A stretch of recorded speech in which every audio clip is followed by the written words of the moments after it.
Welcome to the Deep Dive. This is where we take important sources, dig into them, and pull out the key insights for you, nice and quick. And today, we're really getting into something foundational. John C. Maxwell's How Successful People Think. Right. Maxwell spent, 40 years studying successful people? Yeah, decades. And his big takeaway, it's how they think. That's the main difference maker. Mm-hmm. And crucially, he says it's something you can learn. That's the hopeful part, isn't it? It's not locked away. So if you're listening because you want to get smart insights fast, get those aha moments without wading through tons of stuff, then this is for you. We're basically giving you this shortcut to Maxwell's core ideas on thinking like a success. Okay, let's dive in. The absolute core idea. Thinking is a skill. You learn it. You don't just have it. Exactly. He says it straight up. How successful people think can be learned. If you change your thinking, you can change your life. Simple as that, almost. It challenges that idea that some people are just lucky or born brilliant, doesn't it? Totally. Yeah. And he also knocks down the idea that good thinking is, easy or automatic. Oh, yeah, the dandruff analogy. If someone says an idea just popped into their head. Don't expect much. It's like dandruff. It's a bit funny, but it makes you think. It really does. And he brings in Einstein, too, right? Saying thinking is just plain hard work. Yeah, thinking is hard work. And that's why, Maxwell suggests, maybe not everyone really commits to it properly. It takes deliberate effort. You actually have to decide to do it and keep doing it. It's not passive. Not at all. You've got to work that mental muscle. Which leads nicely into the payoff. Why bother putting in all that effort? The value of investing in your thinking. Well, think about this quote Maxwell uses from Napoleon Hill. More gold has been mined from the thoughts of man than has ever been taken from the earth. Wow. That really puts it in perspective. Doesn't it? Ideas, good thinking. That's where the real value generation often comes from. And Maxwell uses that metaphor of the mine as a diamond mine. A diamond mine that never runs out. Yeah. Unlike, actual mines or stocks that go up and down, good thinking keeps producing. It's a renewable resource, essentially. The more you work at it, the better it gets, the more valuable it becomes over time. That's the idea. It's maybe the best long-term investment you can make. Okay, so we get it. Thinking, learnable skill, super valuable. But how, practically, do you get better at it? For you listening, what are the steps? Maxwell lays out a few strategies. First up, good input. Right. He calls it priming the pump. You got to feed your mind good stuff to get good stuff out. Makes sense. What kind of stuff? Well, things like reading good books, trade magazines in your field, listening to informative tapes or podcasts. Like this one, hopefully. Exactly. And also, really importantly, talking to other people who are good thinkers. Surrounding yourself with them. And it's not just consuming, is it? He talks about capturing ideas. Oh, absolutely. Having a specific place, he calls it a thinking place, and actually writing down those thoughts, those little sparks, when they come to you. Don't just let them float away. Write them down. Yeah, makes them more concrete. Let you revisit them, build on them later. Okay, so good input, capture ideas. What's next?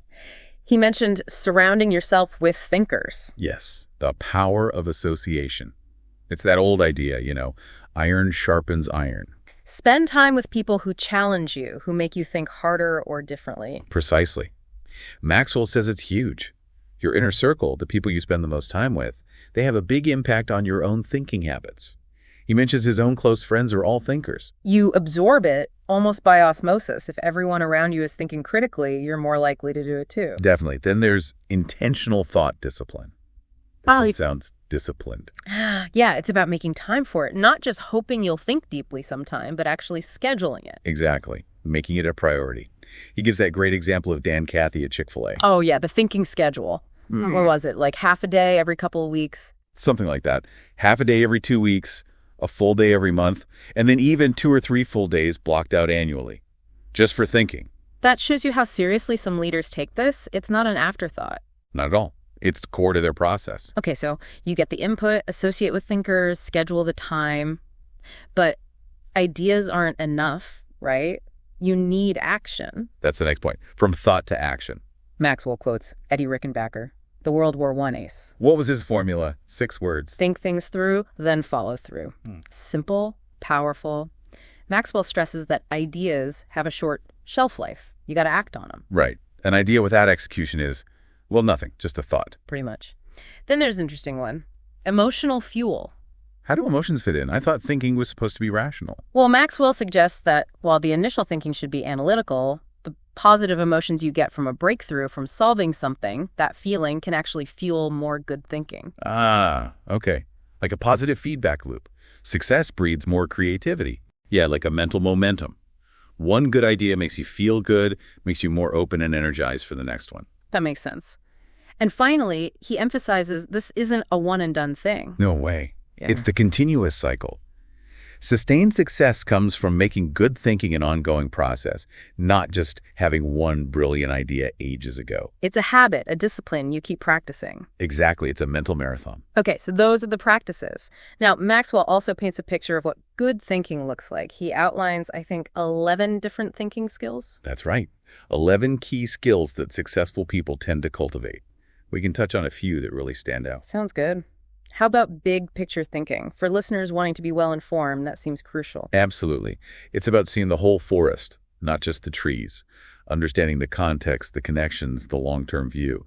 Maxwell says people are measured by the size of their thinking. Seeing beyond the immediate. I like that. Then, in today's world, focused thinking. That feels essential. Oh, totally. Yeah. With all the distractions. Maxwell says focused thinking removes distractions and mental clutter. It's about zoning in, concentrating your mental energy effectively.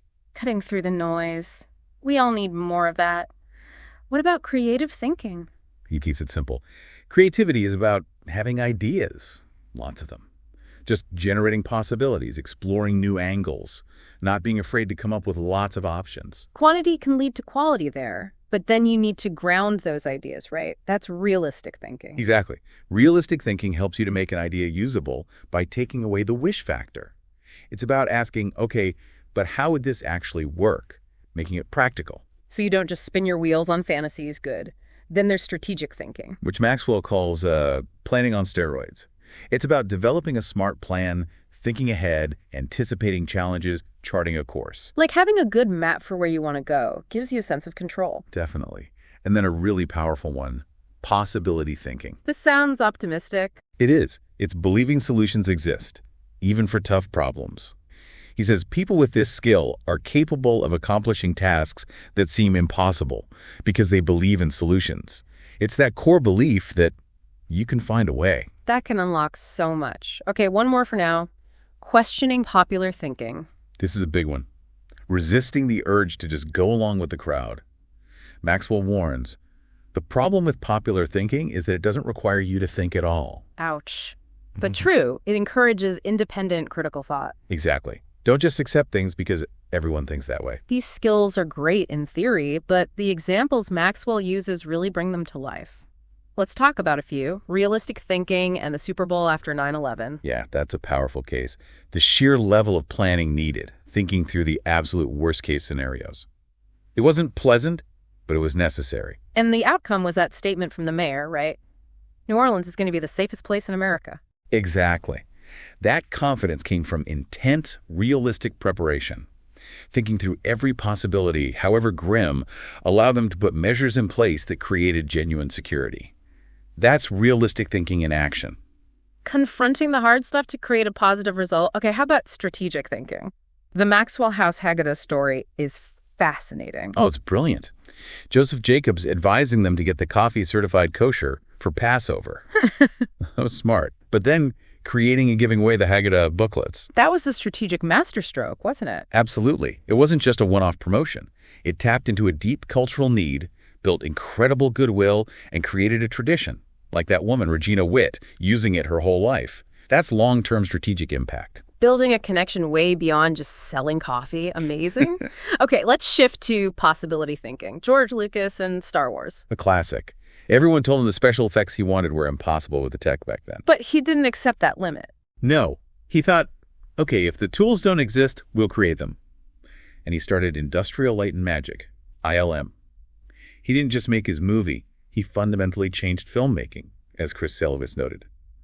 That's pure possibility thinking. Seeing a way forward when everyone else sees a wall. Maxwell also mentions Giuliani after 9/11, right? Drawing on Churchill. Yeah, another example in a crisis. Refusing to be paralyzed by the event, looking for inspiration in how others led through impossible times, believing in the possibility of recovery and resilience. Incredible strength comes from that mindset. Okay, finally, questioning popular thinking. The Broadway tickets example after 9/11 is quite relatable. Right. The popular thinking was, understandably, stay away from New York. It's dangerous. Things are shut down. But the author and his wife thought differently. They questioned that assumption. They saw an opportunity, lower travel costs, and suddenly, tickets available for shows that were usually sold out for months. Like that person who'd been waiting ages to see it. Exactly. By going against the grain, against the popular fear, they got a unique experience. It shows that sometimes the best opportunities are where others aren't looking because they're following the crowd. A really practical example of not just following the herd mentality. Okay, as we wrap up this deep dive into how successful people think, what's the main thing you want listeners to take away? I think the biggest thing is that this is accessible. Successful thinking isn't some secret magic. It's a set of skills, disciplines, ways of approaching things, and you can learn them. You can get better at them with effort. Yeah, it's not about finding one silver bullet idea. It's about the ongoing process, isn't it? Constantly taking in good input, connecting with sharp people, making time to think, practicing these different skills. Exactly. It's that sustained effort that leads to lasting results. Consistent, good thinking. So here's something for you, the listener, to chew on. Based on everything we've talked about, pick just one of these thinking skills, or maybe one of the practices that resonates with you right now. Yeah, just one. Maybe it's making dedicated thinking time, or maybe focusing more on possibility thinking, or even just questioning popular opinion more often. And just consider, what might happen if you intentionally focused on improving that one area? How could applying just one of these principles change things for you in your work or your life? It's about starting that journey, taking that deliberate step to become a better thinker. The potential payoff is huge. It really is. Thanks for joining us on the deep dive today. Yeah, thanks for listening. We'll explore another fascinating topic next time.